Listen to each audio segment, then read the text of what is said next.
Vamos a esperar unos 3 minutitos para dar inicio a la transmisión.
Buenas tardes.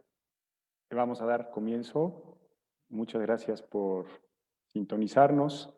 A nombre de Oxical, les doy una cordial bienvenida a este foro en línea, este webinar, La Cal en Estructuras Históricas, segunda parte. Agradecer el favor de su preferencia y atención. Les suplicamos su paciencia, pues es un evento en vivo. También saludamos a quienes nos ven en el Facebook Live, donde va a quedar también grabada esta sesión para quienes gusten verla posteriormente o compartirla. Nuestra solidaridad, como en estos eventos desde hace meses que estamos transmitiendo, nuestra solidaridad y sentir con aquellos que están sufriendo más por los estragos de esta pandemia. Mi nombre es Mario Juan Alarcón, de la empresa Oxical. Es una empresa que lleva décadas, 3, en la industria de la transformación, fabricando cal de la más alta pureza en Mesoamérica para nixtamalizar y para conservar el patrimonio histórico, cultural y natural. Vemos que hay personas conectadas que también estuvieron en los webinars anteriores. De nuevo, gracias por seguir con nosotros. En este caso, es el segundo sobre la temática estructural. El primero fue a finales de mayo. Ese lo pueden mirar en la liga de nuestra página de Facebook que estamos poniendo en los chats para su posterior consulta. En aquella ocasión expusieron desde España el arquitecto Francisco Jurado, la doctora Sonia Morán y el arquitecto José Luis Galicia. Y hoy, ya en agosto, tenemos un panel de lujo también. Estamos transmitiendo en vivo y en directo desde Puebla, también desde Aguascalientes y desde Texas, Estados Unidos de Norteamérica. Voy a dar algunos lineamientos brevemente antes de empezar. En primera instancia, pues decir que nos disculpamos de antemano porque no podemos hacer mención de los asistentes que nos acompañan. No daría tiempo de nombrar a todos y entonces mejor no nombramos a ninguno. Los micrófonos permanecerán apagados, pero recibiremos todos sus comentarios, preguntas y aportaciones por el mismo chat de la aplicación Zoom y por Facebook Live, quienes estén ahí. Favor de escribirlas. Haremos el intento de atender todas las preguntas, ya sea en este panel, digamos durante la sesión, o por la misma plataforma posteriormente.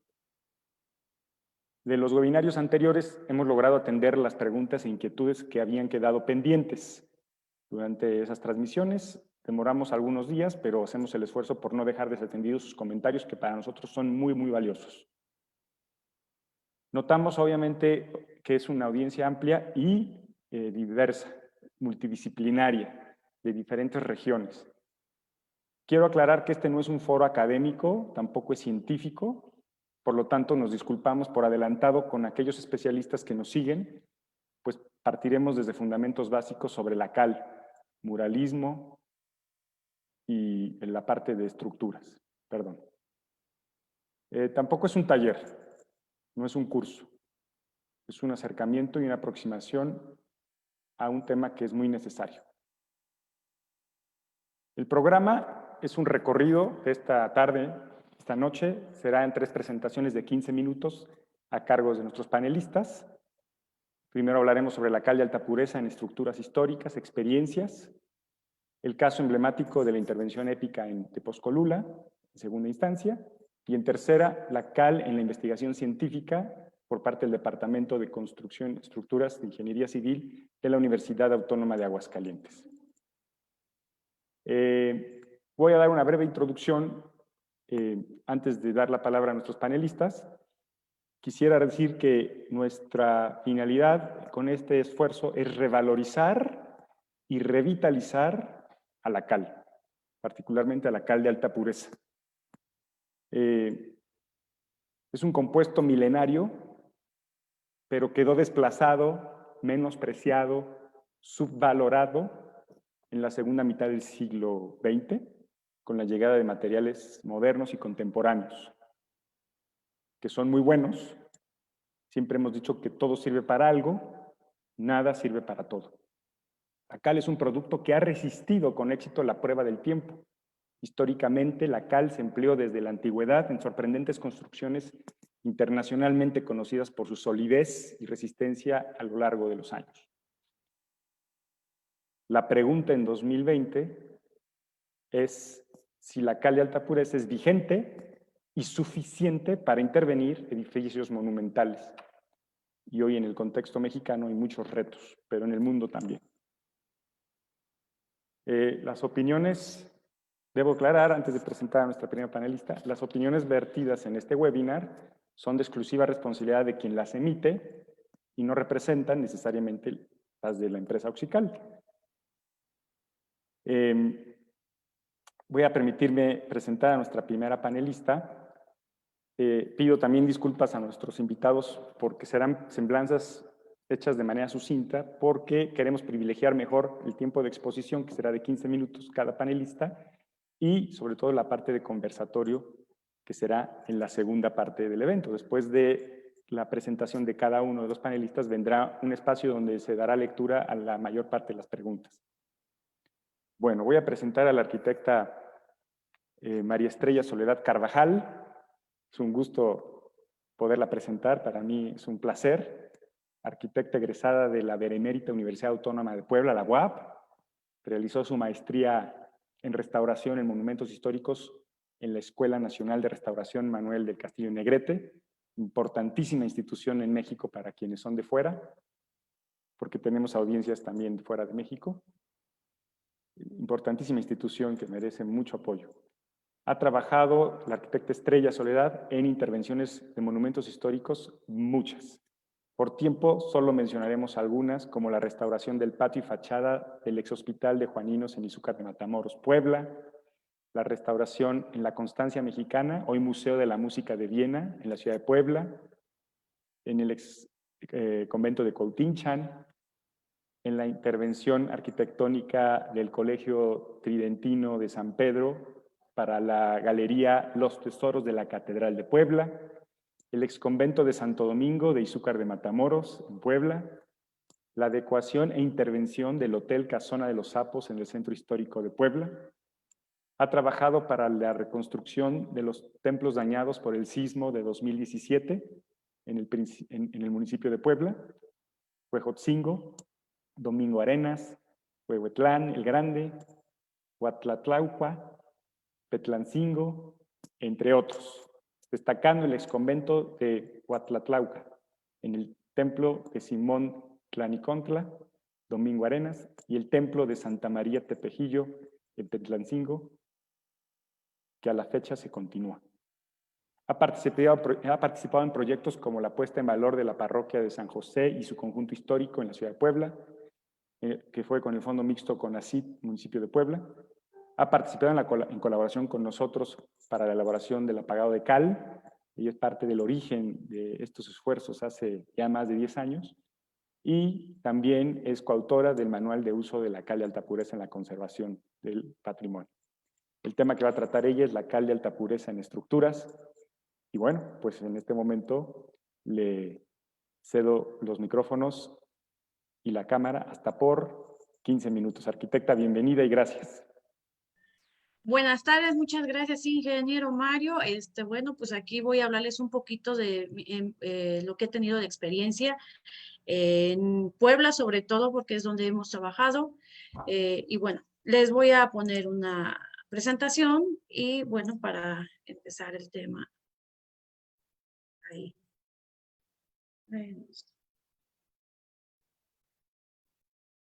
Bueno, mi tema es intervención en inmuebles históricos y bueno, más que nada es en la ciudad de Puebla. Tantito.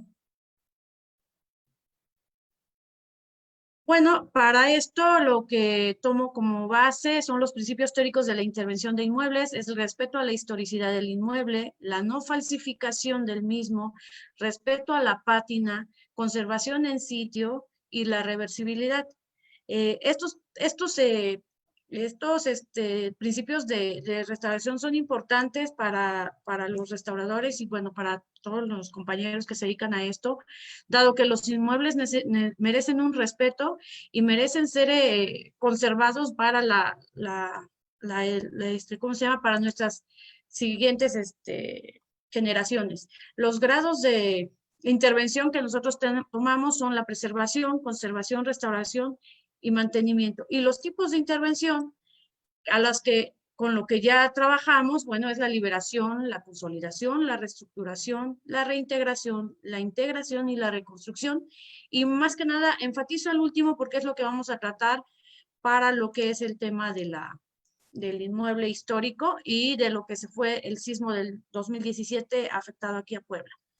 Las acciones de intervención para llegar a un inmueble y ver qué es lo que tiene primero es la visita que nosotros hacemos al inmueble, hacer un reporte fotográfico, posteriormente analizarlo y bueno, en caso de ser necesario, cuando los daños son mayores, lo que nosotros hacemos es realizar un grupo interdisciplinario donde tengamos que analizar estos daños y tomar la mejor decisión para el inmueble, para la preservación del inmueble.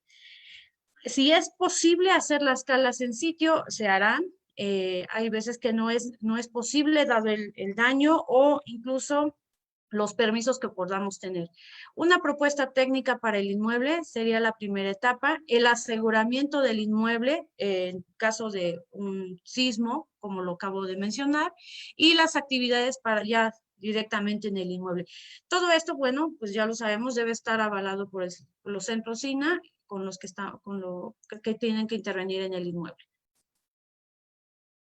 Las causas de los deterioros más comunes que he encontrado con base a la experiencia que tengo en los inmuebles y recorriendo ahorita lo del sismo, en 99 hubo un sismo, se intervino y ahorita nuevamente hubo otro sismo de magnitudes grandes como el del 99 y bueno, los desastres las causas de deterioro, las primeras son los sismos, ¿no? El agua también es otro problema que tenemos.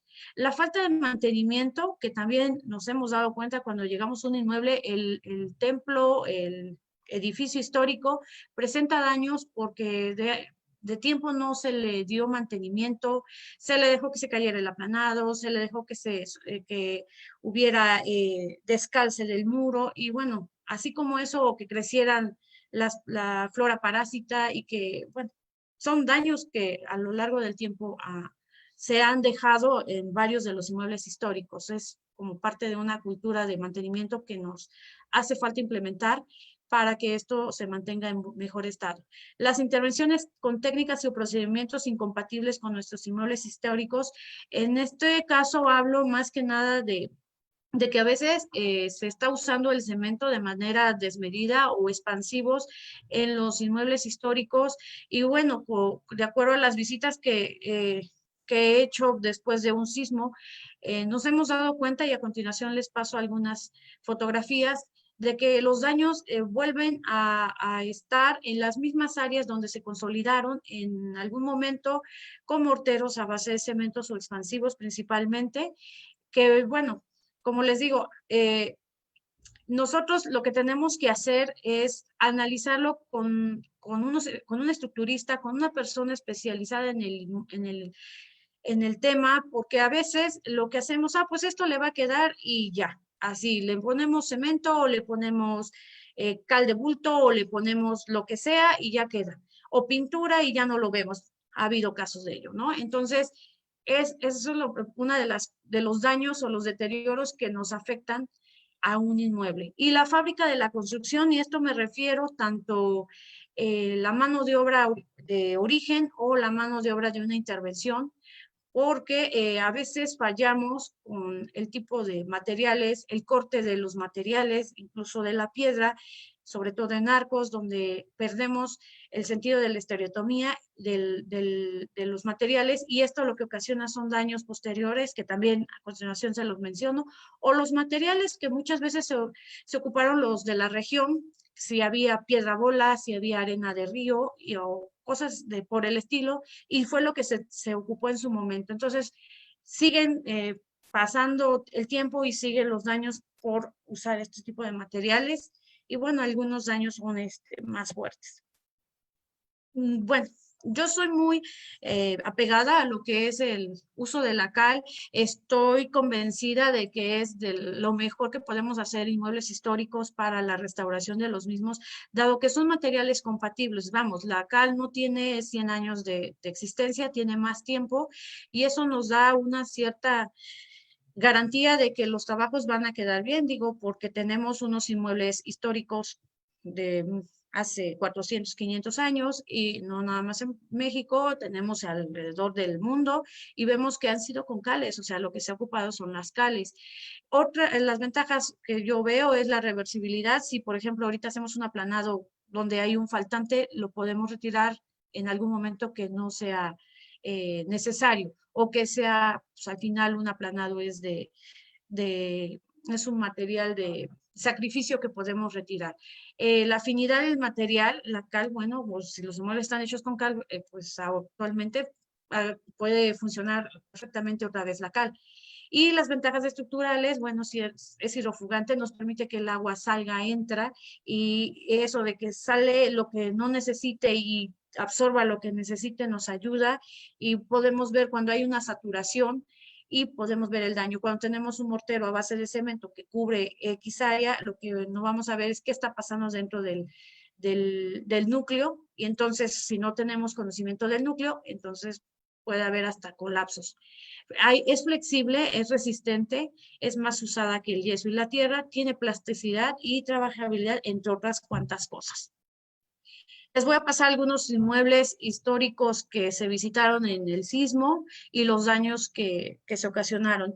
Esta torre presenta daños si nos fijamos en lo que es el arco y lo que es la parte de las cornisas. Aquí claramente vemos una falta de mantenimiento muy marcada y aparte Con el tiempo, cuando nosotros empezamos a intervenir, porque este sí se intervino, retiramos este aplanado y nos encontramos que la estructura del arco se perdió en una intervención anterior. Hablo posiblemente del 99, porque pues las piedras que van aquí en el arco deben ser en cuña, deben ser dovelas, deben ser claves, y lo que teníamos eran unas piezas a manera de mamposteo normal de un muro. Entonces, en un sismo, pues vuelve a tronar, y es el caso de este inmueble, ¿no? La falta de mantenimiento, hemos visto el desprendimiento de aplanados, que aquí lo vemos, en cornisas, se sigue desprendiendo, entre otras cosas. Perdón. Esta torre que vemos, pues también en el 2017 colapsó el cuerpo del medio. ¿Qué pasa? Que esta parte de arriba tiene un agregado de base de concreto que es más pesado y aparte más crecido, le aumentaron un nivel más, y lo que se ocasionó con esto, pues es un daño de colapso, lo que ocasiona que pues no sea rescatable toda esta área, ¿no? Porque bueno, este cuerpo completamente se perdió. Este otro, tenemos daños en este inmueble. Esto es diferente, dado que este inmueble ocuparon piedra de la región. No es propiamente piedra bola, pero tiene cantos rodados. Entonces no nos permite que estos inmuebles tengan una mejor adherencia, y tampoco que hagan la cuña. Entonces en un sismo se mueve y bueno, tenemos este tipo de grietas que de alguna manera son normales, dado las magnitudes del sismo, pero perdimos elementos acá que son las dovelas. Otro inmueble que se visitó, se encontró esta estructura de concreto. Y en esta estructura de concreto que encontramos, en el momento del sismo, golpea, primeramente se separa y posteriormente daña los elementos a los que está golpeando. Y bueno, este marco, como vemos, este cerramiento, se bajó, se agrietó y bueno, actualmente pues perdió parte de la puerta, no se puede abrir. No sé ahorita cómo esté el inmueble. Y bueno, todo el inmueble tiene el tipo de concreto. Supongo yo que sí son estas traves y columnas, se hicieron en el 73, porque en el 99 no ya las presentaba. Este daño es, bueno, yo lo considero que es parte de los elementos. Este es un elemento vertical, que es una torre, y este es un elemento horizontal, que es la nave del inmueble. Entonces, al moverse, golpean y lo que hace es separarse. Este es otro templo. Si nos damos cuenta, aquí en este espacio, lo que se hizo en algún momento es meter unas columnas y no es una clave, es un elemento de concreto sin refuerzo metálico, pero bueno. Y después se hizo esta torre para el reloj. La cortante fue directamente aquí, lo degolló. Y bueno, los daños no nada más fueron acá, también los ocasionó acá y acá. ¿Qué pasó con esto? Primeramente, el elemento, como les decía, al ser más esbelto y no tener toda la geometría correcta del arbotante, pues lo que pasa es que se vuelve a agrietar. Esta es una de las fotos donde vemos todo el agrietamiento. Otra que vemos tiene una estructura muy lineal, no tiene el cuatrapeo que nosotros necesitamos. Vean el tipo de piedra, es un canto, pues es unas piedras con cantos rodeados, cantos boleados que no permiten la adherencia. Y en la parte de arriba, pues se desprendió esta parte del arco. Es una intervención posterior a la del inmueble, pero bueno, estos son los daños ocasionados. Esta es una torre, perdón. Esta torre en el 99, supongo yo porque se notaba aquí, y si ven las juntas y el rejunteado, se tomó como una fisura y solamente se rejunteó. Claramente se ve que es bastante vertical para lo que es el elemento de la torre. Entonces, lo que pasa en ese momento es que se abre, y al abrirse tenemos una bóveda, una escalera de bóvedas tabicadas, se colapsa todo. Tenemos la abertura de un lado y del otro.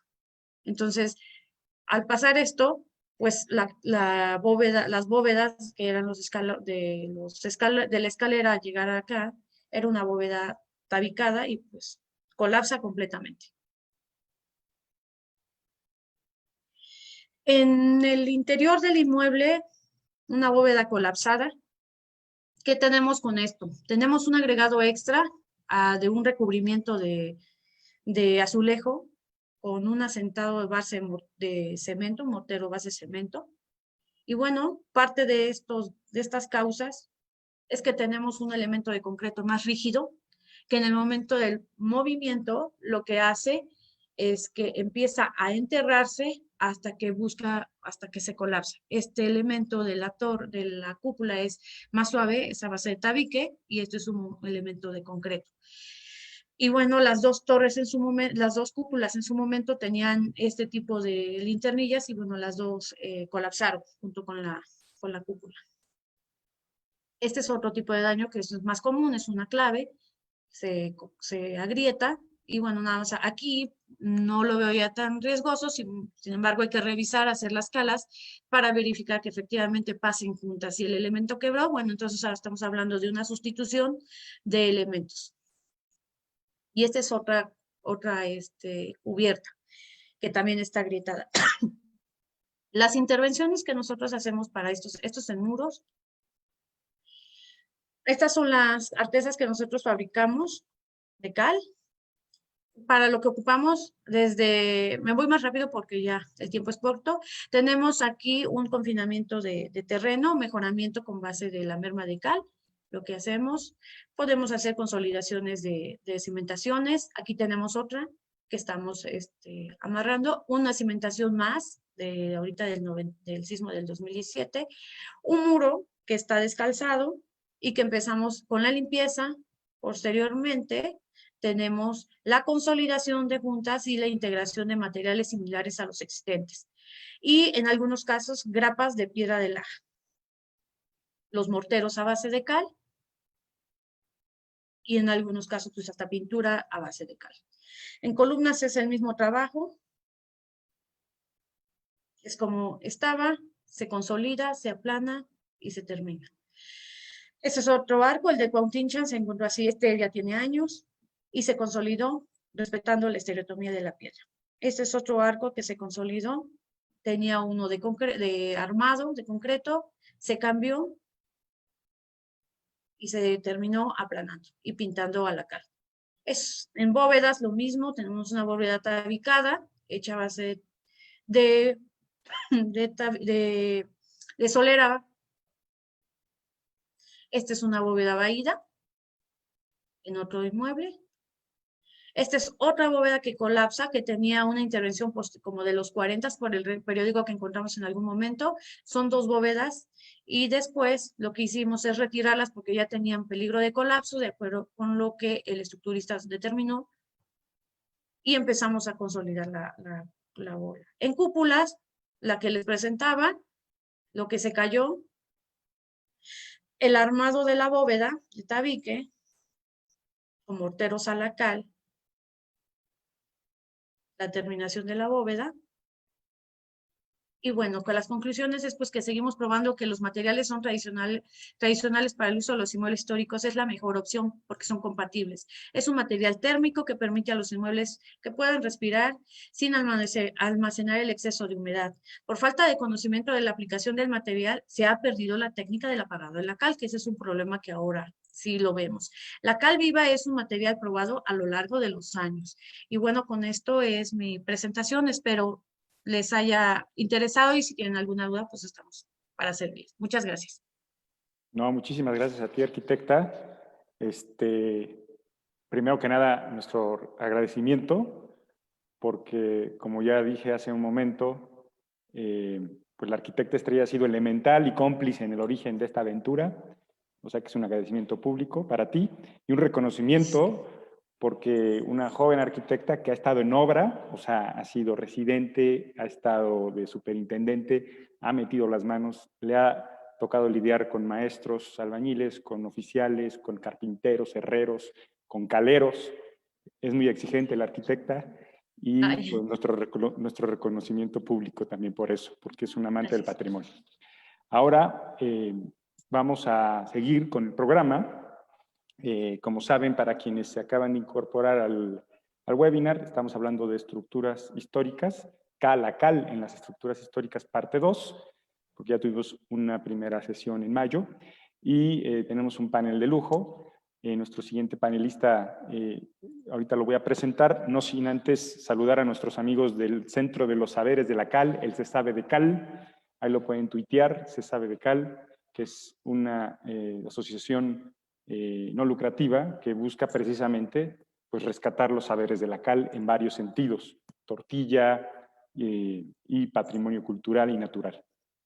Bueno, me doy a la tarea y para mí es un honor, un lujo, la verdad es que es un privilegio tener en este panel desde Texas, desde Austin, Texas, a Benjamín Ibarra Sevilla, profesor de arquitectura e investigador asociado en el Centro de Estudios Latinoamericanos Lozano Long de la Universidad de Texas en Austin, experto en estereotomía de la piedra, ha estudiado la transferencia de tecnología de la construcción de Europa a América y en el análisis geométrico y constructivo de 3 bóvedas nervadas del siglo XVI en la Mixteca oaxaqueña.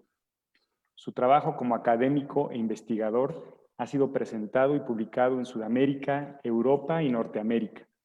Entre los reconocimientos por su trabajo se encuentran el Premio Nacional Francisco de la Maza por el Instituto Nacional de Antropología e Historia, el INAH, la medalla Gustavo Vaz Prada, otorgada por la UNAM, la Universidad Nacional Autónoma de México, el Premio de Excelencia a la Investigación Creativa de la Universidad de Texas en Austin. Su libro, con texto bilingüe, El arte de la cantería mixteca, ha sido ganador de la mejor publicación en el Bienal de Arquitectura de la Ciudad de México, en la Bienal Nacional e Internacional de México, en la Bienal Panamericana de Quito y el Premio Philip Johnson por la Society of Architectural Historians en Estados Unidos. Entonces, bueno, pues vamos a hablar de su experiencia en aquellos en el exconvento del siglo XVI de la Capilla Abierta, que es una bóveda majestuosa. Le cedo los micrófonos y la cámara a Benjamín desde Texas. Muchas gracias, Mario. Muy amable por tan buena introducción, te lo agradezco muchísimo. Voy a tratar de, si me pueden dejar compartir mi pantalla para que pueda poner mis diapositivas. Sí, a ver un segundito. Ya. Ok, bueno, pues yo les vengo a contar aquí una historia de una restauración muy especial. En el 1900, de hecho, se terminó en 1999, ya casi de 20 años, y que ha probado precisamente que la cal es usada en relación con el entendimiento de los edificios históricos y también, en este caso, la estereotomía, la geometría, pues garantizan que los edificios pueden ser estables por mucho tiempo, ¿no? Primero que nada, pues que recordarles cómo es que este tipo de edificios se arma, digamos, cómo es que trabajan, cómo es que se forman. En esta animación pueden ver que, sobre todo cuando estamos hablando de una bóveda, como es la bóveda de la Capilla Abierta de Tepozcolula, que se restauró, como les decía, en aquel entonces, pues es como un gran rompecabezas que, en el que una de las partes más importantes es un corte de piedra relativamente preciso para poder garantizar la integridad estructural del edificio y para poder utilizar y para que se pueda entender que el uso de la cal en este sentido pues le viene a bien porque la estabilidad depende de la geometría. Más que de cualquier tipo de adherencia o de resistencia material que pudiera tener otro tipo de material. Bueno, solo para recordarles, San Pedro de San Pablo Tepozcolula está en el estado de Oaxaca.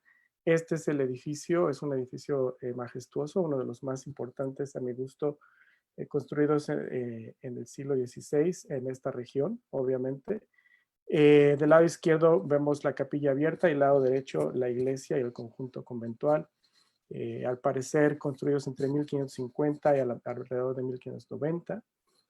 La capilla abierta es un edificio emblemático de gran escala. No hay otra capilla abierta con estas dimensiones en el país, en toda América y obviamente en el resto del mundo. Es un ejemplo muy importante.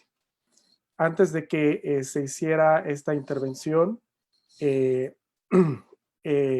pues teníamos que ver cuál fue el deterioro del edificio. Hacia 1920 hay fotografías de Manuel Toussaint, perdón, ahí está en la foto, al lado de la columna, donde se ve que la bóveda, el edificio perdió uno de los contrafuertes centrales y la bóveda comenzaba a colapsar. Hacia 1950, con los estudios de Kubler, ya la bóveda se ha ido deteriorando mucho más. Se puede ver con mucho más claridad estos dos arcos formeros que se han perdido y al mismo tiempo el contrafuerte. Hacia 1994, cuando se empieza este proyecto, se han recuperado los arcos formeros. Podemos ver que ya está cerrado nuevamente el hexágono sobre el que se desplanta la bóveda, pero la bóveda pues ha perdido gran parte de su geometría, de sus piezas. Entonces, para entender el edificio hay que hacer una serie de dibujos que nos muestren cómo es que el edificio funciona. Está muy bien armado desde el punto de vista geométrico y evidentemente la bóveda también tiene una forma, está diseñada de tal forma que respeta una serie de pasos geométricos que le dan el punto de partida y la posición a cada uno de los elementos que forman la bóveda. Esto también se convierte, digamos, en elevación, en la parte, en alzado, en una serie de arcos que viajan de esquina a esquina dentro del hexágono para formar esta estructura portante, ¿no? La estereotomía de la piedra es otro de los pasos importantes dentro del trabajo, porque una vez que ya se entiende la geometría en general, hay que entonces desarrollar una serie de dibujos tenemos que desarrollar dibujos para poder dibujar cada una de las piezas. En este caso se usó pues geometría descriptiva o estereotomía para poder dar los datos necesarios a los canteros para que labraran las piezas para su restitución. Son este tipo de dibujos, ¿no? En la parte superior derecha pueden ver digamos, la pieza que está dibujada, cómo está dentro de la bóveda y cuál es su representación dentro de estas proyecciones ortográficas que estamos viendo aquí. Esto ha llevado a una serie de análisis posteriores, parte de otra investigación, donde se ha desarrollado impresión 3D de estos edificios para entender todavía con más detalle y mostrar, sobre todo en una exposición que ha estado, pues de hecho está ahorita esperando que se abra nuevamente el Museo de las Culturas de Oaxaca, donde se pueden apreciar estas maquetas. Y bueno, comenzando con el trabajo de restauración, podemos ver que lo primero que hubo que hacer es un simbrado, ¿no? Crear toda una plataforma de trabajo y una serie de cerchas que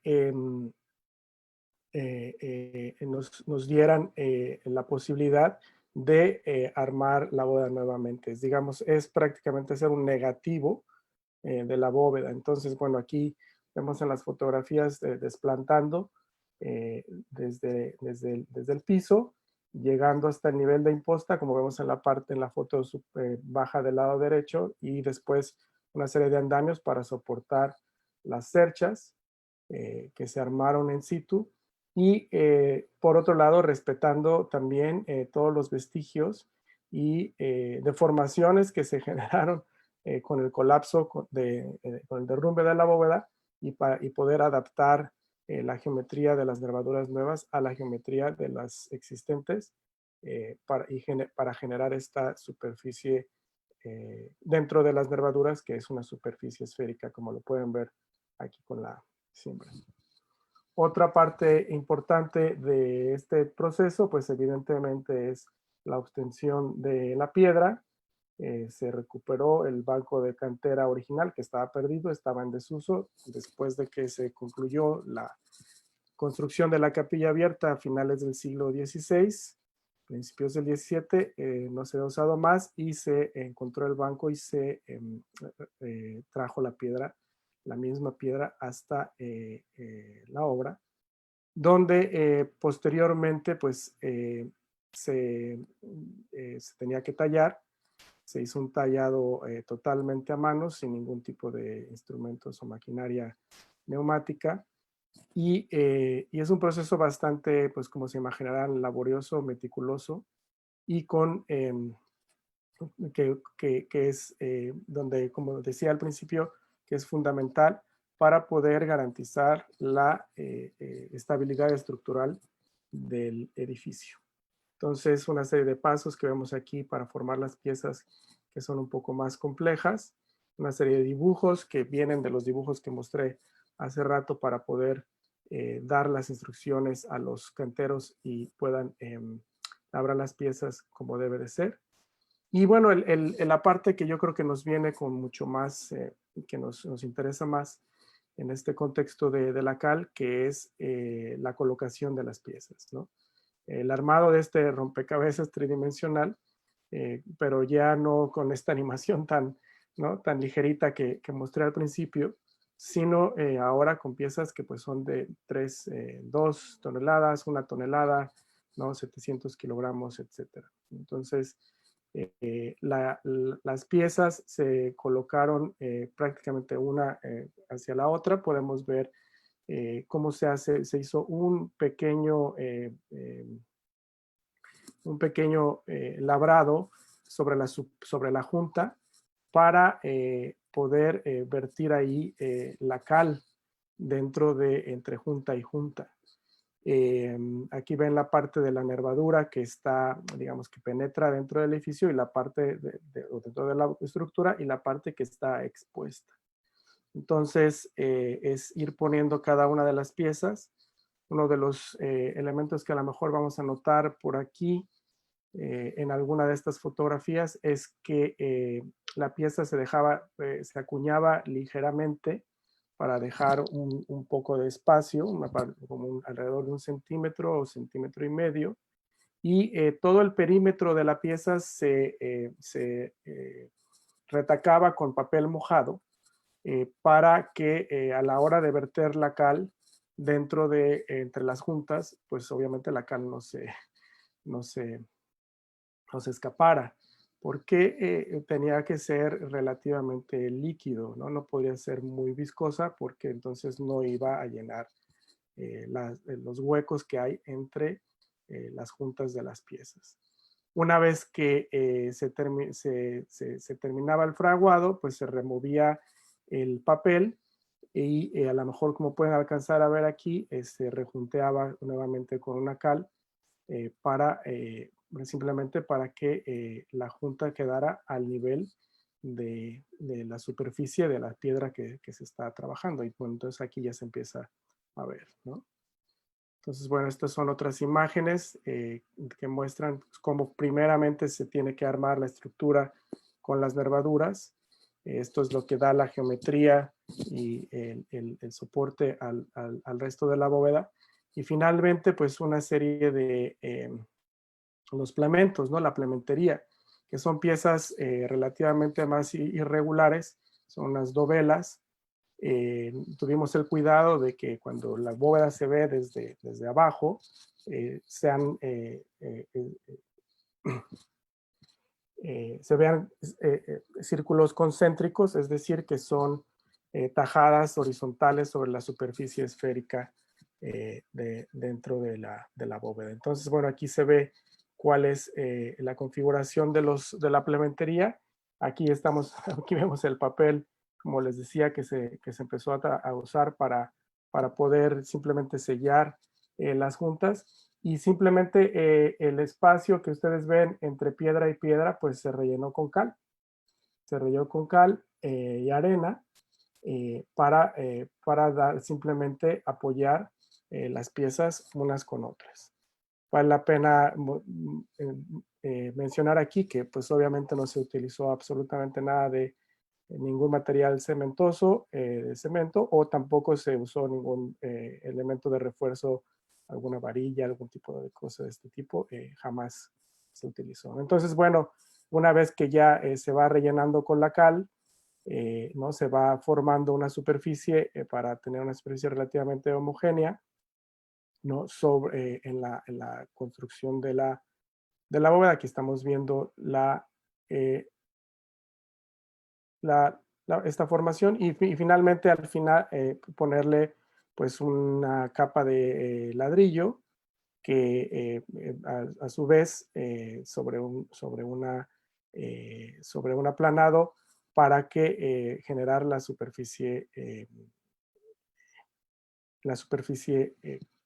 que mantenga el agua fuera de la estructura, ¿no? Aquí empezamos a ver estos momentos tan, tan emocionantes en esa época, donde se empieza a quitar la cimbra, todas las cerchas, toda estructura que a mi parecer era muy bonita, pero que al final pues fue una estructura momentánea, como todas las que se usaron para construir estas bóvedas en su momento. Originalmente, y entonces pues ya se empieza a vislumbrar el trabajo ya de la estereotomía y de la bóveda en general, ¿no? Estas son las primeras imágenes, todavía tomadas desde esta plataforma a nivel de imposta, y finalmente, bueno, pues ya aquí se empieza a remover el andamiaje, ¿no? Y aquí ya nada más nos queda un triángulo, y finalmente pues aquí vemos el resultado final, ¿no? Como les decía, todas las plementerías están formando estos círculos concéntricos, que quiere decir que son cortes perfectamente horizontales sobre la superficie esférica que se genera con estos arcos que van de esquina a esquina. Y al final, también, como les decía, se le dio un retoque, ¿no? Todo un rejunteado, como se le dice, a la bóveda, para que la transición entre piedras pues fuera más homogénea, más suave. Entonces, si ustedes van el día de mañana, ¿no? Ha sobrevivido el sismo del 99, los sismos del 17, sin ningún problema. No ha habido ningún tipo de fallas en el edificio, y esto ha sido fundamentalmente porque el trabajo estructural pues es en base a la geometría y a la estereotomía y al corte de la piedra, y siendo la cal simplemente el elemento que genera esta transición entre estos dos edificios. Y como dijo la arquitecta María Estrella anteriormente, pues ¿no? Permite que haya una compatibilidad de materiales, precisamente porque la piedra pues es una piedra cantera, cuya base es la cal. Bueno, finalmente pues estas son fotografías ya recientes. Una vez que terminó la restauración de la bóveda, se ha procedido a hacer una restauración más general de todo el edificio, simplemente para devolverle su apariencia original, que bien lo merece, pues como les decía, es uno de los edificios más importantes en México del siglo XVI. Y con esto pues termino mi presentación. Muchísimas gracias. Muy amable, Benjamín. Ibarra Sevilla desde Texas, para quienes nos están sintonizando recién, porque está creciendo el número de participantes de la audiencia, tanto en Facebook Live como aquí en Zoom. Agradecer muchísimo esta hora majestuosa, es un verdaderamente goce, un deleite ver esto. El profesionalismo, digamos, la la dedicación y el amor con que se hacen estas intervenciones, pues para el futuro. Bueno, no sé, también mencionar que hay dos páginas, según entiendo, Benjamin Mixtec, stonecutting.com y elgóticomexico.org, que si gustas poner ahí, porque están padrísimas esos esfuerzos que están haciendo ustedes. Sí. Y aprovecho para decirle a la audiencia que nos sintoniza, que nos hace favor de darnos su atención, que pueden hacer sus preguntas escritas, tanto en Facebook Live como en el Zoom, y terminando la siguiente ponencia de 15 minutos, vamos a abrir un espacio para poder leer las preguntas. Vamos a tratar de agruparlas para nuestros ponentes. Queremos mandar saludos a República Dominicana, desde donde nos están siguiendo, también a Chile, República de Chile y Colombia, además de muchas partes de México. Y queremos mandar saludos también saludos hasta Yucatán, a distribuidora de productos para la restauración oxical en la península. Estaremos poniendo los datos de contacto también en las plataformas. Pues bien, voy a dar paso. Ahí está ya las páginas que está proyectando el profesor Benjamín Ibarra. Vale mucho la pena que puedan consultar estas páginas de información valiosísima. Bueno, me voy a permitir presentar a nuestro siguiente panelista. Voy a leer la semblanza corta. Para quienes se incorporaron apenas, estamos leyendo semblanzas reducidas porque queremos privilegiar el tiempo de la exposición de nuestros invitados y también pues, de ustedes en la audiencia. El doctor Miguel Ángel Soto Zamora, desde Aguascalientes, ingeniero civil, maestro en ingeniería civil y doctor en ciencias por la Universidad Autónoma de Aguascalientes, profesor investigador titular C del Departamento de Ingeniería Civil de la Universidad Autónoma de Aguascalientes, con 10 años de experiencia ahí, miembro de la Sociedad Española de Historia de la Construcción de 2015 a 2019, secretario técnico de la Maestría en Ingeniería Civil de 2017 a 2019, miembro del Núcleo Académico Básico de la Maestría en Ingeniería Civil desde 2014, con 29 tesis y tesinas de licenciatura, maestría, doctorado dirigidas por él. Ponente en múltiples congresos nacionales e internacionales con temas relativos al patrimonio edificado. Quisiera, antes de darle la palabra, mencionar que gracias al doctor y a esta relación que hemos mantenido ya por varios años, se hizo una visita que realizó el grupo de alumnos de la Maestría de Ingeniería Civil en marzo de 2015 a la planta. Luego firmamos un convenio de colaboración Oxical y la Universidad Autónoma de Aguascalientes en septiembre de 2015. Y también tuvimos la estadía de investigación del maestro José Antonio de Loera Aguilera,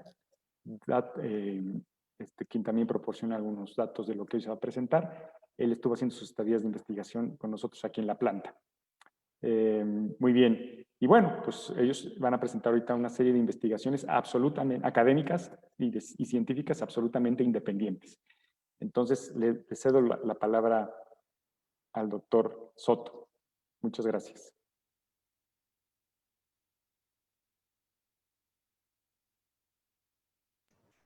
Bueno, buenas tardes. ¿Me escuchan? Te escuchamos bien, adelante. Perfecto. Voy a comenzar quiero presentar, antes que nada, darle un agradecimiento a Mario. Hemos tenido ya pues bastante tiempo de relación trabajando con la CAL, nosotros desde un punto de vista de la investigación. Principalmente es importante que yo les comente el hecho de que nosotros, bueno, somos del área de ingeniería civil y como tal es raro y todavía es como medio extraño ver a ingenieros civiles que se estén dedicando al patrimonio. Yo tengo mi teoría y es parte de lo que voy a estar platicando respecto a mi ponencia. Ya se ve mi ponencia, ¿verdad? ¿Todos la pueden ver? Sí, se ve tu ponencia, no se ve tu cámara. Ah, perdón. Me dice, es que la intento encender, pero me dice que la bloquearon ustedes, creo.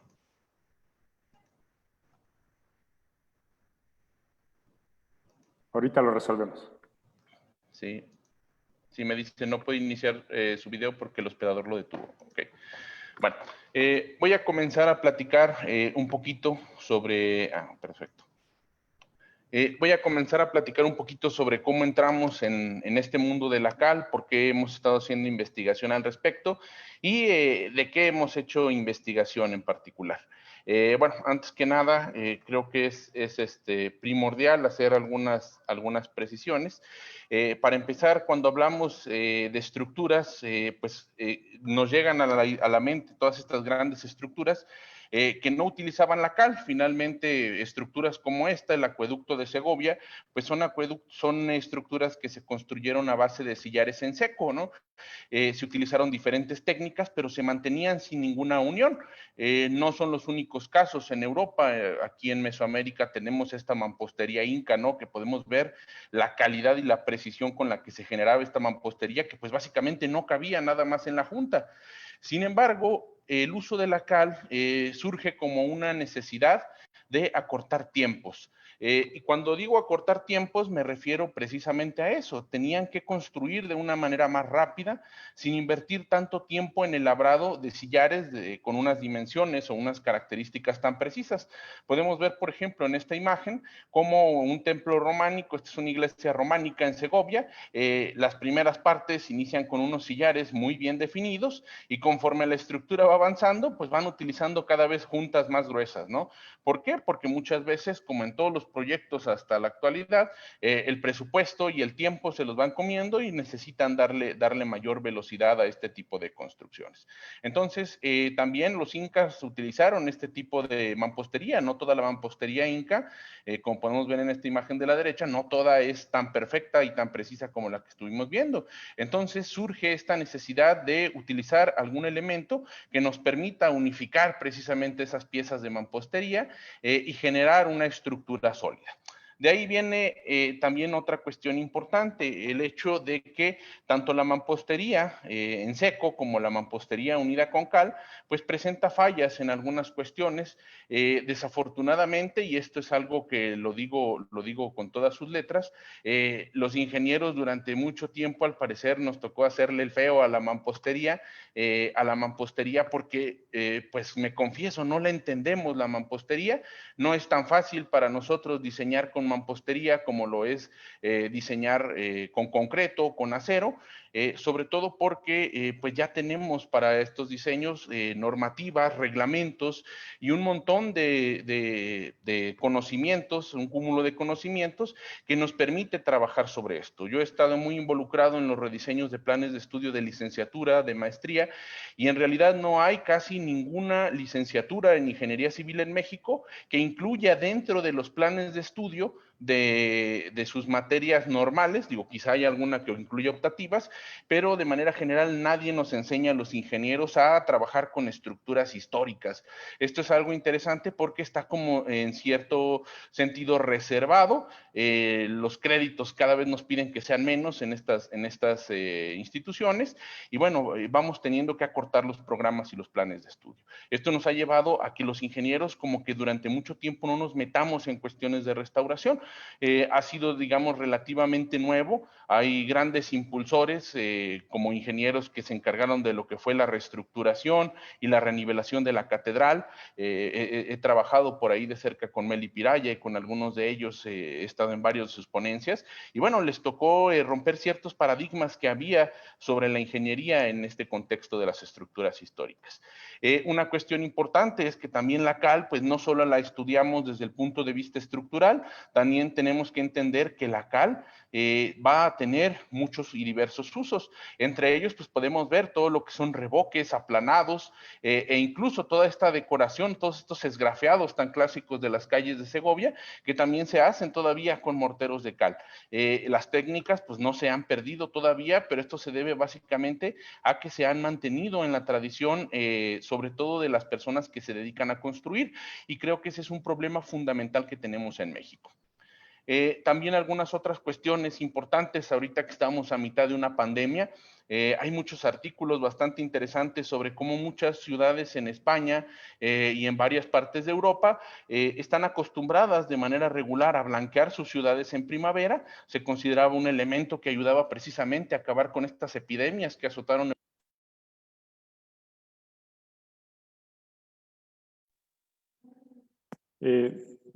Doctor, te perdimos tu audio. Doctor, perdimos tu audio.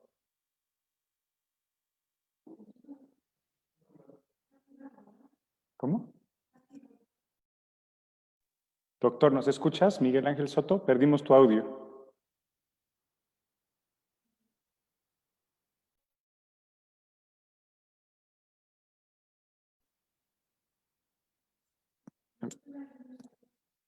¿En Facebook también? ¿En Facebook también? Estamos perdiendo el audio del doctor Miguel Ángel Soto desde Aguascalientes, desde la Universidad de Aguascalientes, ingeniero civil, maestro en ingeniería. Es una situación interesante porque, como él mismo lo dijo, la atención al patrimonio edificado debe ser multidisciplinario. Perdón, doctor, perdimos ¿Sí? tu audio. Perdón. Perdimos tu audio en la filmina anterior. ¿En esta lámina? ¿Me regreso? En la lámina anterior, cuando estabas hablando de los encalados en España, Ok, perdón. ahí sí terminaste esa idea y ya la siguiente idea no te ok. la escuchamos, disculpa. Perdón. Decía que en México precisamente tenemos un montón de estructuras que están hechas a base de cal y de piedra y que son obras de infraestructura que siguen en funcionamiento. Tenemos un montón de puentes catalogados, tenemos presas, hasta algunas con más de 200 años, molinos y demás, que siguen funcionando con cal. Y bueno, siguen sometidas a esfuerzos estructurales importantes. Entonces, parte de nuestra función como ingenieros civiles es entender cómo funcionan, cómo se están desarrollando y qué características tienen y cómo podemos trabajar con ellas.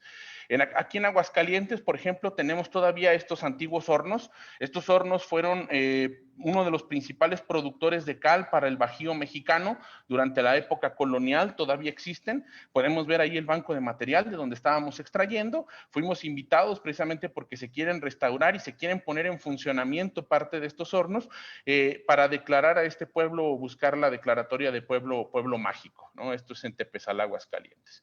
Y bueno, hay investigaciones en todos lados, se sigue investigando respecto a la cal. Esta es una investigación de la Universidad Politécnica de Cataluña, principalmente donde están viendo los diferentes métodos para el apagado de la cal, viendo qué tipos de cristales forman, cuáles funcionan mejor. Y la idea para nosotros como ingenieros era precisamente intentar entender un poquito más sobre la cal. Por eso es que plantamos una serie de investigaciones, las voy a ver muy rápido, no da el tiempo para dedicarnos demasiado a cada una de ellas, pero la idea es que vean más o menos en qué estamos trabajando. Hemos hecho visitas, como lo mencionó Mario, hemos estado en su planta, hemos visto sus procesos de apagado bastante tradicionales, bastante artesanales, que generan una cal de muy alta pureza, y eso, bueno, es un reconocimiento también para la empresa Oxical, que se ha metido mucho a este tema de la investigación. Creo que son de las pocas empresas que nos han abierto las puertas para ver sus procesos y para dejar que investiguemos precisamente sobre estos. Entonces, en Aguascalientes, el problema de la cal y con el que nos topamos o con el que iniciamos a meternos en la cal tenía que ver precisamente con el desarrollo de vivienda. Muchísima vivienda en Aguascalientes estaba casi lista para ser entregada o recién entregada y comenzaba a sufrir un montón de agrietamientos y de deterioros. Por eso nosotros planteamos en una primera instancia, a petición de los constructores, un proyecto de investigación para ver qué tipo de mortero o qué tipo de aplanado garantizaba un menor agrietamiento y menores eflorescencias. Se construyeron muretes en la universidad, cada uno de estos muretes aplanado son dos tipos de material base, bloc de concreto, tabique, y se les aplicaron diferentes tipos de aplanado en cada una de sus caras. A partir de esto se desarrolló un registro dado por una escala numérica, donde en cada uno de los muros fuimos midiendo cuál era el deterioro al que estaban sometidos, cuáles se agrietaban más, cuáles se agrietaban menos. Medimos todas las características de estos morteros, sus porosidades, sus índices de agrietamiento, como le llamamos. Bueno, esto está explicado a fondo en la tesis, les voy a pasar y les voy a dejar los links para los que tengan interés en consultar esto. También pudimos ver cuáles eran los porcentajes de aparición de estas eflorescencias, es decir, analizamos una serie de parámetros. La idea de esta tesis fue principalmente darle a los constructores una idea de cómo o qué tipo de aplanado funcionaba mejor. Y curiosamente nos topamos con que uno de los mejores aplanados y uno de los que tenían unas mejores ponderaciones era el aplanado de cal, que aquí en Aguascalientes la cal realmente se utiliza poco. Se utilizaba bastante, su utilización es bastante pobre aquí en la construcción, el cemento es dominante en este estado. Entonces, a partir de esto, nos empezamos a hacer una serie de preguntas. ¿Por qué no se está utilizando la cal si está funcionando bastante bien? Y una de las principales cuestiones con las que nos topamos es que existía un desconocimiento, al menos de la mano de obra local, sobre su utilización. Pero peor aún, también los ingenieros y los arquitectos, muchos de nosotros padecíamos de un conocimiento casi total de lo que era la cal y cómo funcionaba. A partir de esto empezamos a plantear una serie de tesis. Por ejemplo, esta tesis es una tesis de Erika Isela Rodríguez. Ella estuvo trabajando sobre agregados o aditivos naturales para mejorar las propiedades mecánicas de los morteros de cal. Se seleccionaron 3 elementos, que fue el huevo, la miel y la sangre, básicamente porque estaban mencionados en algunos documentos históricos como aditivos que se utilizaban para mejorar las propiedades. Pero había que investigar qué tipo de propiedades mejoraban, ¿no? Se hicieron diferentes pruebas, se vio, por ejemplo, qué tal o cómo mejoraban la viscosidad de estos morteros. Perdimos su audio otra vez, doctor. ¿Otra vez está fallando el audio? Ya. A ver, parece que ya. Ya te escuchamos, doctor. ¿Escuchan? Ya te escuchamos, doctor Soto. Sí te escuchamos. Afirmativo. ¿Me escuchan? Adelante. Adelante, sí te escuchamos.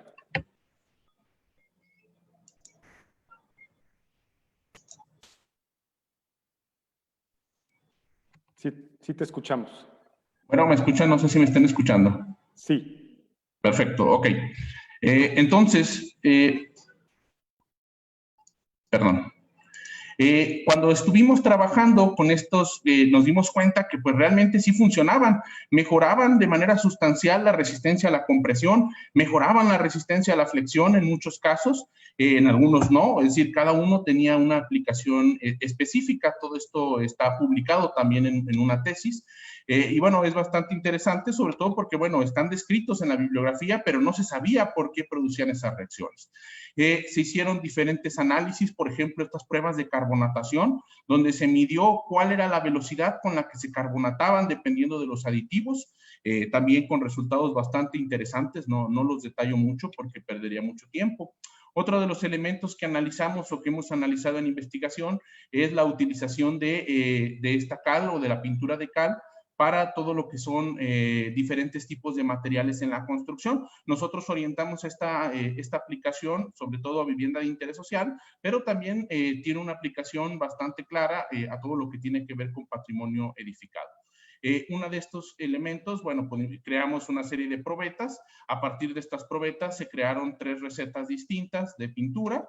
Se adicionaron algunas otras pinturas, sobre todo la pintura de oxical, que tuvo bastante buen desempeño. Incluso si la comparamos con pinturas comerciales, que ya son pinturas acrílicas y de otro tipo, pues funcionó bastante bien. Se realizaron, como podemos ver aquí, por ejemplo, pruebas de consistencia, pruebas de viscosidad, pruebas de pH, también de densidad. Se realizaron estas pruebas, que son pruebas de permeabilidad, utilizando los permeámetros de Karsten. Utilizamos también la medición de la adherencia sobre diferentes superficies para ver qué tan bien funcionaban cada uno de estos acabados, ¿no? Otra tesis con la que hemos estado trabajando y con la que se ha obtenido bastantes buenos resultados es la utilización, como todos sabemos, de la cal como elemento de impermeabilización. Hay diferentes tipos de impermeabilizantes. Uno con el que nosotros estuvimos trabajando de estos impermeabilizantes de base natural fue los carbonatos de alumbre, que son muy clásicos en la industria de la restauración o en la ciencia de la restauración. Y otro de estos es precisamente un impermeabilizante de base de cal desarrollado por la Universidad de Guanajuato, donde utilizan como aditivo a este material el mucílago de nopal. También se midió la efectividad de otros agregados, como por ejemplo el mucílago de nopal, la piedra lumbre y demás. Podemos ver que se obtuvieron también, se trabajó con el impermeabilizante clásico de Oxical. Se realizaron también bastantes pruebas relativas a permeabilidad y adherencia. Y bueno, podemos ver aquí en esta fotografía, bueno, el efecto hidrófugo de la cal es un efecto que pocos impermeabilizantes pueden lograr de una manera tan clara. Otro de los ensayos que hicimos fue precisamente la caracterización mecánica de los agregados pétreos, porque muchas veces nos olvidamos de que los morteros no están formados solo por cal, sino también por arena, y no se verifican las propiedades de la arena muchas veces antes de crear estos morteros. Entonces se crearon una serie de morteros, bastantes morteros, alrededor de 225, y estos morteros, estas probetas cúbicas fueron ensayadas. Se midió su cantidad o su contenido de agua, porque se trabajó con pasta y con cal en polvo. A partir de esto se midieron las propiedades de cada una de las arenas, su granulometría, así como y se obtuvieron todos los ensayos a compresión durante un periodo de hasta 4 meses, porque finalmente el fraguado de la cal es lento. La gran ventaja de realizar un número tan grande de pruebas es que pudimos hacer un análisis estadístico muy detallado. Se determinó la normalización de los datos y se hicieron pruebas para ver cuál arena era mejor que la otra. Se hicieron pruebas estadísticas para esto. Asimismo, realizamos un análisis estadístico que nos permitió comparar y ver cómo o cuál era la resistencia que iba adquiriendo estas piezas de mortero con el tiempo, y también cómo se relacionaba su densidad con la resistencia y el módulo de finura de la arena también con la resistencia de las mismas. Antes de cualquier cosa, bueno, doy una explicación muy rápida de algunas de las tesis que hemos desarrollado, han sido muchas, pero cualquiera que esté interesado en consultar cualquiera de estas tesis, todas están completas para descarga gratuita en la biblioteca digital de la universidad. Aquí pueden ver ustedes la dirección. Buscan simplemente CAL o buscan el término que a ustedes les interese y pueden consultar estas tesis de manera gratuita en nuestra biblioteca digital. Antes que nada, bueno, y gracias por su atención. Básicamente esto es lo que quería comentarles. Y nada más, una cuestión muy importante. Aquí hay muchas personas ahorita. A nosotros como investigadores, una de las cosas que nos interesan es que ustedes nos den problemas a investigar.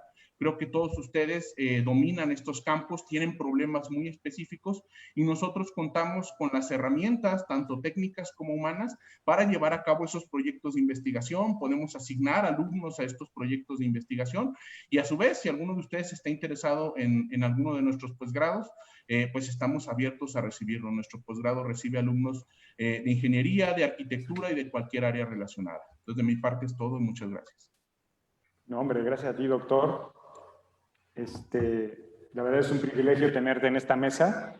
Como tú mismo dijiste, la atención al patrimonio edificado es un trabajo interdisciplinario.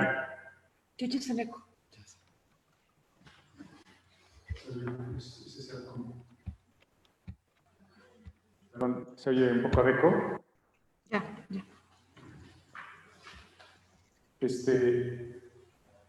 No, bueno, vamos a tener aquí problemas técnicos.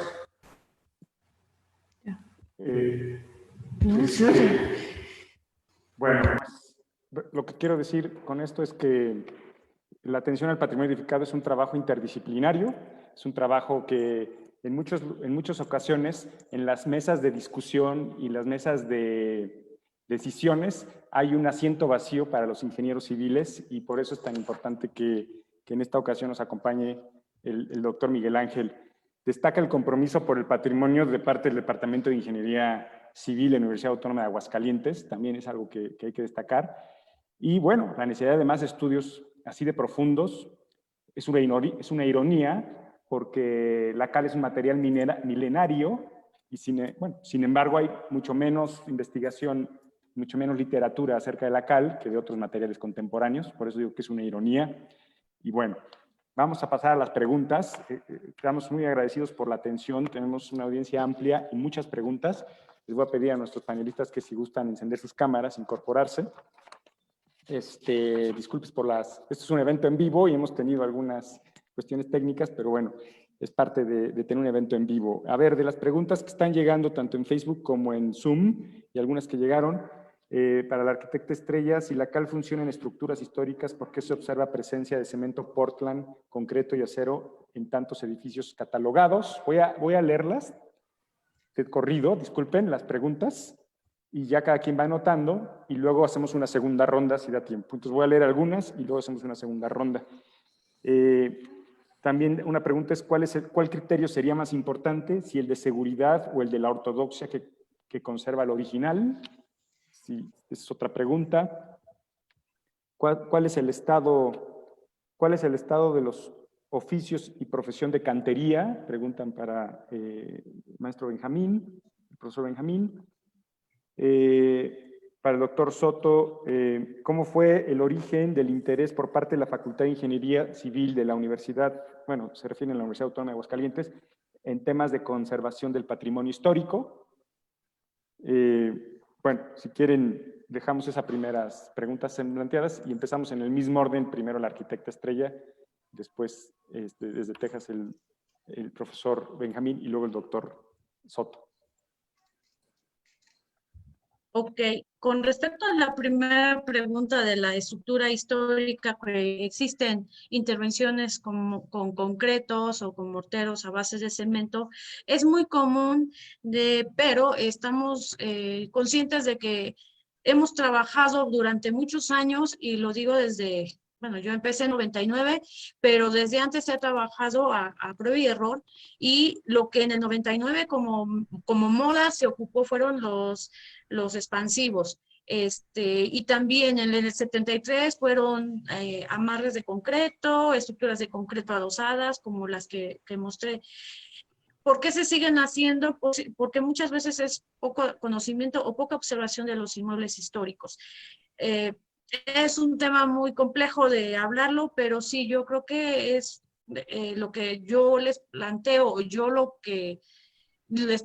lo que yo estoy viendo es, por la experiencia y por lo que he visto cómo se comportan los inmuebles en obra, lo que encontramos cuando retiramos aplanados, cuando encontramos restos o vestigios de intervenciones anteriores o de la estructura original del inmueble. Entonces, pues ahora sí que depende también de cada persona y repito, es importante trabajar interdisciplinariamente cuando esto es mayor a lo que estamos viendo, porque muchas veces trabajamos como todólogos nosotros en obra y no es lo correcto. A veces necesitamos que nos apoyemos de un equipo interdisciplinario para poder llegar a esto, y me refiero en ese caso a los ingenieros civiles, también a los estructuristas con los que hemos trabajado muchos de estos inmuebles. Si bien a veces la propuesta es con técnicas de concreto, pero es muy complejo y a veces hemos caído en discusiones por este tema. Sin embargo, hemos visto lo mejor para el inmueble. Con respecto a qué es mejor conservar la originalidad, aunque no esté estable, o la estabilidad, nosotros nos vamos, bueno, yo en este caso por la estabilidad del inmueble, por eso insisto, necesitamos verlo de manera interdisciplinaria. Opto por la cal, a la fecha, opto por las bóvedas de cal, opto por los muros consolidados con cal, opto por los morteros, ya sea con arcillas o con arenas de cal. También otra cosa que quiero aclarar, una pregunta que hacían es, ¿por qué los materiales de las regiones no son los buenos? No me refiero a todos los materiales, me refiero a materiales como la piedra de bola, que es muy de la zona de la Mixteca, y la de Río, que hemos visto inmuebles que se han ocupado de estos, porque no adhieren. Es como si pegáramos canicas con mortero y pues péguenlas, o son tan redondas que llega el momento que se desprenden. Lo mismo pasa con las arenas, por eso pedimos de cantos con arista, que sean de arista para que tengan un entramado. Gracias. Muchas gracias, arquitecta. Benjamín Ibarra. Pero había dos preguntas, ¿no? Una sobre los criterios, Sí, y la sí. otra Y era la otra, sobre... bueno, la que Sí. planteé es sobre el tema de la cantera, o sea, del estado de los oficios en la en cantería la cantería. y la estereotomía. Claro. Bueno, pues afortunadamente, bueno, en aquel momento, hace ya casi 20 años, como lo comentaba, más de 20 años, había un grupo de personas en Magdalena Etla, muy cerca a la ciudad de Oaxaca, donde aún sigue vivo, me imagino, hace mucho tiempo que no paso por ahí, pero aún sigue seguía vivo la tradición del labrado de cantera. No fue difícil encontrar maestros que tuvieran las capacidades, las habilidades para poder hacer estas piezas tan complejas, precisamente porque ellos habían aprendido de sus padres, sus padres de sus padres, y precisamente con una serie de esfuerzos de restauración que empezaron a surgir en Oaxaca, como este y el ex convento de Santo Domingo, es que estas familias comenzaron a ver que habría otras posibilidades, y hasta donde yo me quedé estaban invirtiendo en equipo, ¿no? Para sierras de punta de diamante y este tipo de cosas para de alguna manera facilitar y agilizar los trabajos de cantera. Hay una tradición de canteros en Oaxaca y depende del trabajo, ¿no? En este caso, pues un trabajo muy particular con unas características muy especiales. En algunos otros, en algún otro tipo de trabajo, pues será relativamente distinto, ¿no? Pero siempre el labrado, pues se aprecia y se sigue usando. Muchas gracias. Para el doctor Soto, la pregunta era el origen del interés de la Facultad en Ingeniería Civil por la conservación del patrimonio, y ya vi que llegaron otras en Facebook que tienen que ver con qué tipo de apoyos y fondos, programas existen para la investigación sobre materiales tradicionales como la cal en la academia. Bueno, empiezo con la primera pregunta. ¿Nos interesamos en estos temas?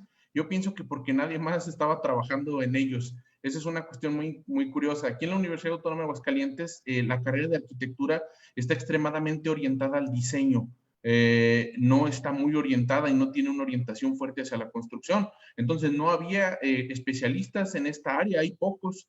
Y bueno, cuando surgían proyectos por parte del INAH, platicaban con el área de arquitectura y pues no había quien los atendiera, entonces nos caían estos proyectos de rebote. Así sucede en muchas ocasiones. El asunto fue que a pesar de que muchas de estas cuestiones no las manejábamos hace años, pues comenzamos a trabajarlas, decidimos tomarlas y bueno, ha habido bastante apoyo. Esto es una cuestión importante. Existen fondos para desarrollar estas investigaciones. Para mí, el fondo más importante con el que contamos tiene que ver con las becas nacionales y las becas al extranjero del CONACYT. Ese para mí es un punto fundamental porque es el fondo que nos permite la creación de tecnólogos y de personas que estén realmente interesadas en estos temas y formándose desde un punto de vista científico. Son becas muy importantes, las ofrece el gobierno mexicano tanto para estudiantes nacionales como extranjeros. Simplemente tienen que estar inscritos en alguno de los programas que pertenecen al programa nacional, al Padrón Nacional de Posgrados de Calidad del CONACYT. Y bueno, estando en estos programas, estas becas son optativas, pueden elegirlas dedicándose de tiempo completo al posgrado y entonces tenemos un montón de alumnos de tiempo completo que se dedican a investigar temas muy específicos. Por otro lado, hemos trabajado bastante con los Foremovas, que eran unos fondos que se utilizaban para todo lo que es procesos de restauración. Entonces, de repente se utilizaban fondos mixtos o Foremovas, llegaba recurso para algún tipo de trabajo y nos encargaban hacer investigaciones. Y esto es bien importante. Yo pienso que la formación en este tipo de temas debe de comenzar desde el nivel de licenciatura. Esto es básico, porque para formar un investigador no nos alcanzan a veces los 2 años de maestría, los 3 años de doctorado. Tienen que traer bases sólidas en ciertas áreas muy específicas. Entonces, pues si alguien está interesado, la idea es que se meta, que empiece, que se una a los investigadores que tenga cerca o que busque a los investigadores que estén trabajando con sus temas de interés. Fondos hay, recursos hay, no tantos como quisiéramos, no tantos como se necesitan, porque bueno, estamos en un país que siempre es un tema el uso y manejo de los recursos, pero la realidad es que si nos metemos a fondo, si nos metemos a investigar y hacemos el trabajo desde un punto de vista serio, se pueden obtener bastantes buenos resultados. Muchas gracias. Nos siguen llegando muchísimas preguntas. He notado que en el chat hay quien pregunta solo a los panelistas y entonces no se ve para el resto de los participantes. Es que ahí hay una modalidad para escoger entre uno y otro. También decir que pueden descargar la cal de alta pureza en la conservación en www.mx/manual. Es un manual que tiene mucho de esto profundidad en cuanto a la cal en la parte de conservación. Llegan más preguntas. ¿Por qué no aprovechar la tecnología del siglo XXI para intervenir las edificaciones viejas de siglos atrás? ¿Cuál es la diferencia esencial del sistema constructivo entre un edificio como Tepozcolula con uno moderno? O sea, ¿cuál sería lo esencial de diferente en este tipo de sistemas? En cuanto a, dice, ¿qué otras facultades de ingeniería civil saben que están enfocadas a temas de restauración? Parece que son pocas. Y ¿qué tanto interés ha encontrado entre alumnos de ciencias exactas sobre temas de materiales tradicionales, reconstrucción monumental y bioconstrucción? Esa es una de las preguntas que estamos resumiendo acá. Hay más preguntas, las seguimos respondiendo por escrito y si los panelistas nos ayudan, a posteriori también daremos respuestas. Si quieren, hacemos otra ronda porque nos quedan unos cuantos minutitos para terminar a las 7:30 tiempo de México. Empezamos con la arquitecta Estrella. Y un mensaje final también. ¿Podrías repetirme la pregunta? Sí, disculpa, bueno, hay varias, pero una de las que quizá conviene es ¿por qué no aprovechar la tecnología del siglo XXI para intervenir las edificaciones viejas de siglos atrás? Sí se ocupa y hay materiales que también se llegan a ocupar en el inmueble. Digo, todo lo hacemos con base a un estudio. O lo que yo sigo ocupando es la cal porque, digo, la experiencia en los inmuebles históricos y ver cómo se han comportado a lo largo de 20 años, estamos hablando ahorita de la intervención del 99 para acá, nos hemos dado cuenta que la cal ha sido uno de los materiales más nobles y que ha pues, trabajado muy bien porque al final son materiales compatibles. Sí se han ocupado otros materiales modernos, a veces nos piden, y bueno, eso es lo que hemos implementado en algunas cosas. Hemos ocupado lo que es las fibras sintéticas porque lo que son las fibras naturales, lo que nos han producido a lo largo de los años es que ya hay un árbol, ya hay un nopal, ya hay bastante vegetación, entonces optamos para que sean fibras inertes y nos eviten que tengamos crecimiento de flora parásita en gran extremo y que después digamos que quito el árbol o el muro, o sea, o conservo los dos a tiempo, ¿no? Sí se ocupan, este es un ejemplo, pero sí se llegan a ocupar otros materiales que son completamente modernos, pero yo creo, y bueno, aquí los ingenieros me dirán, hay que saber ocupar en dónde y cuándo ocuparlos. No es el uso desmedido de en todo metemos estos elementos o en nada lo metemos. Tendríamos que analizar como un enfermo en cuáles sí entra y en cuáles no va a poder trabajarse con ellos, ¿no? Y también depende de los daños. Muy bien, arquitecta. Ahí, no sé si me permite un comentario que va muy de la mano. A nosotros nos tocó Claro. restaurar un templo, precisamente que en los años 80 le hicieron una intervención. La cúpula del coro se estaba cayendo, estaba deformándose, y la solución más fácil en los años 80 fue aventarle una capa de 10 centímetros de concreto encima reforzada con acero. Le pusieron unos cables tensores y pues todo parecía bien, ¿no? Hasta que con el peso, el exceso de peso, pues los estribos comenzaron a abrirse, los muros se abrieron. Al final se solucionó utilizando, porque ya estaba a punto de colapsar, y se logró salvar la cúpula utilizando fibra de carbono, unas tiras de fibra de carbono que luego se ocultaron de una manera bastante clara, pero de una manera bastante respetuosa, pero que lograron mantener la estabilidad de la cúpula utilizando materiales modernos. Yo pienso que es válido siempre y cuando se cumpla con los principios de reversibilidad, que ese es un punto fundamental, y con el principio de que podamos distinguir qué es lo original de qué no es lo original. Mientras cumplamos con eso, creo que lo podemos utilizar siempre y cuando haya compatibilidad de materiales. Muy bien, doctor, muchas gracias.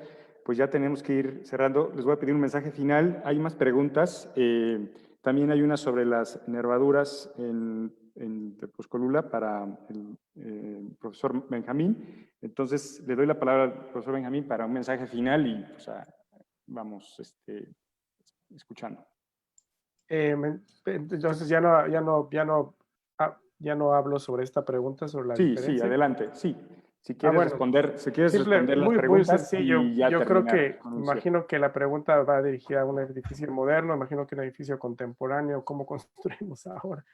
Y bueno, pues yo creo que la diferencia fundamental es que las estructuras como la que vimos de Tepozculura y estos edificios históricos trabajan fundamentalmente, su trabajo estructural es a compresión, ¿no?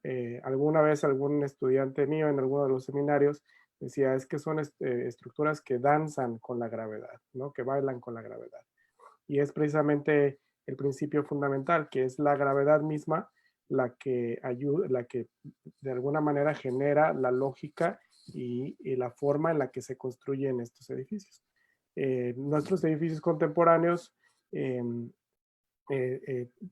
trabajan de otra manera, ¿no? La introducción de elementos como el acero, pues ya hay esfuerzos a tensión que los toma este tipo de elementos y que cambian completamente la forma de hacer un techo, de hacer un elemento horizontal que cubra al edificio.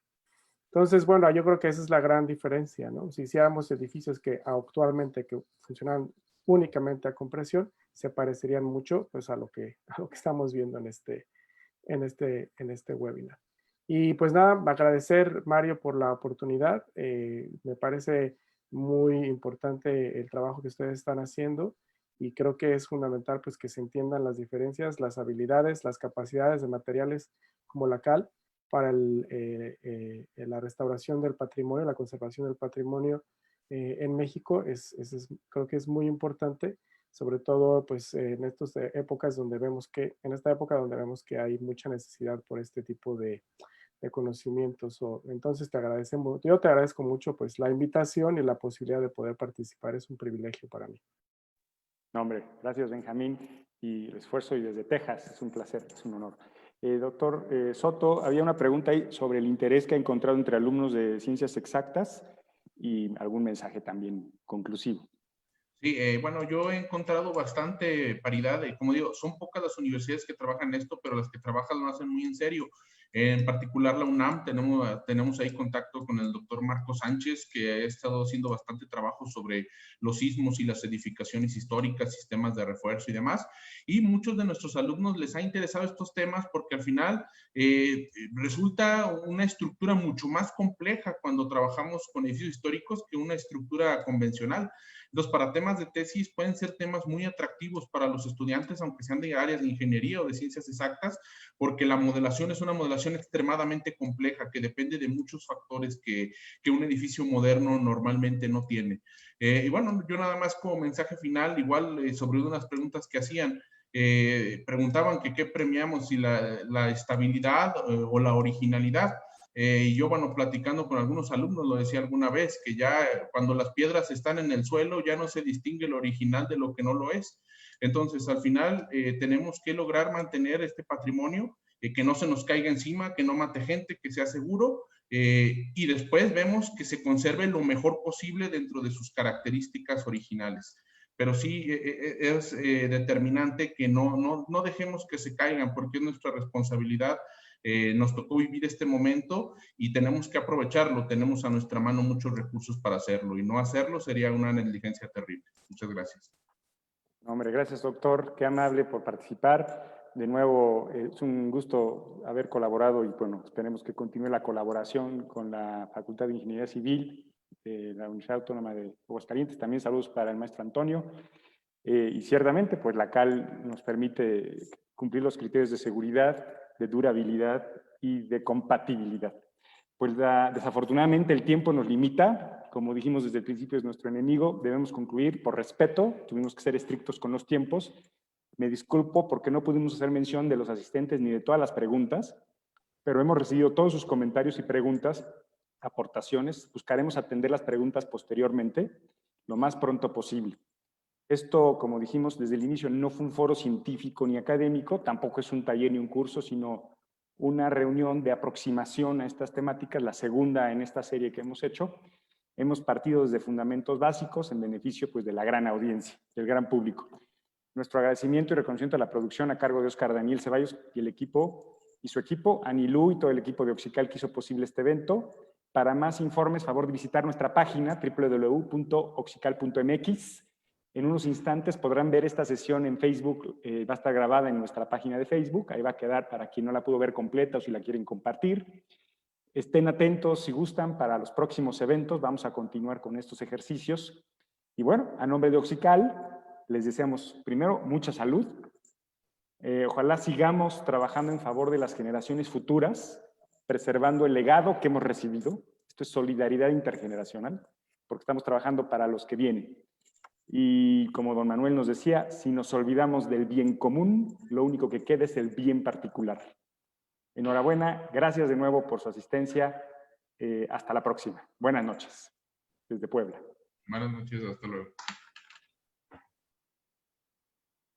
Gracias.